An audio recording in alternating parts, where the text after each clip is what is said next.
তেলবাহী জাহাজ দেশে আসে জ্বালানি খাতে কিছুটা স্বস্তি ফিরলেও এখনও ভোগান্তি কমেনি গ্রাহকদের। দীর্ঘ লাইনে দাঁড়িয়ে ঘন্টার পর ঘন্টা অপেক্ষা করে নিতে হচ্ছে তেল। শুক্রবার ছুটির দিনেও লম্বা লাইন পেট্রোল পাম্পগুলোর সামনে। এদিকে ফুয়েল পাস অ্যাপের মাধ্যমে পরীক্ষামূলকভাবে রাজধানীতে 2টি ফিলিং স্টেশন থেকে তেল নিতে দেখা গেছে গ্রাহকদের। জ্বালানির সংকট মোকাবেলায় সরকার আরও গুরুত্ব দেবে বলে প্রত্যাশা যানবাহন চালকদের। আপেল শাহরিয়ারের রিপোর্ট। স্বচ্ছ ও আধুনিক ব্যবস্থাপনার মাধ্যমে জ্বালানি সরবরাহ স্বাভাবিক রাখতে ফুয়েল পাস অ্যাপ চালু করেছে সরকার। রাজধানীর 2 ফিলিং স্টেশনে পরীক্ষামূলকভাবে এই সেবা দেয়া হচ্ছে। তার মধ্যে বিজয় সরণি ট্রাস্ট ফিলিং স্টেশন একটি। মোটরসাইকেল চালকরা এই সুবিধা পাচ্ছেন। নর্মালি এমনিতে সিরিয়ালে দাঁড়িয়ে থাকলে আমি পাবো 10 লিটারও কম।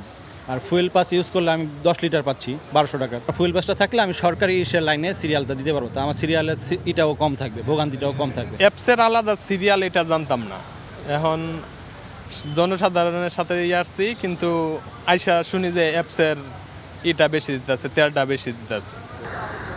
রাজধানীর কয়েকটি পাম্পে তেল সরবরাহ স্বাভাবিক থাকলেও কিছু কিছু ফিলিং স্টেশনে সরবরাহ অনেক কম। কয়েকটি পাম্প ঘুরে তেল না পাওয়ার হতাশা জানিয়েছেন ক্রেতারা। আর তেল মিললেও 5 থেকে 6 ঘন্টা সময় নষ্ট হচ্ছে। আমার বাসা কাঁঠালবাগানে, কিন্তু আমার অফিস গুলশানে, তো আমার স্কুটি ছাড়া আসলে উপায় নাই।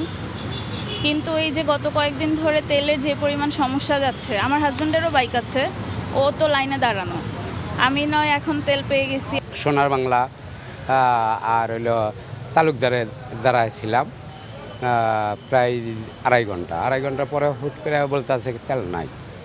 পরে আমার গাড়িতে একদমই তেল নাই। এই অবস্থায় আমি আবারও ওইখান থেকে ঠেলতে এইখানে নিয়ে আসছি।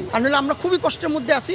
আপনারা এই প্রত্যেকটা যারা লাইনে আছে সবাইকে দেখান, সকাল 7টা থেকে লাইনে দাঁড়ানো, এখন 11:15 বেজে গেছে, এখন পর্যন্ত তেল নিতে পারিনি। মানে রাত 3টায় সিরিয়াল দিচ্ছি মহাখালী, আপনার ওই রেলগেটের পাশের থেকে। খুবই কষ্ট। আমি মুসলমান হয়ে যে আমাদের একটু কষ্ট হলেও ইরানের জন্য জয় হয়। অতিরিক্ত চাহিদার কারণে সরবরাহে বেগ পেতে হচ্ছে পাম্প কর্তৃপক্ষকে।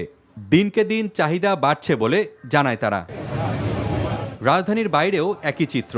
তেলের জন্য পাম্পগুলোতে লম্বা লাইন। রাজশাহী, খুলনা, সিলেট সহ সারা দেশেই প্রায় একই অবস্থা। জ্বালানি তেলের সরবরাহ স্বাভাবিক রাখতে সরকার বিভিন্ন উৎস থেকে তেল আমদানির চেষ্টা করেছে। এরই মধ্যে কয়েকটি তেলবাহী জাহাজ বন্দরে ভিড়েছে। Apel Shahriar, NTV news, Dhaka.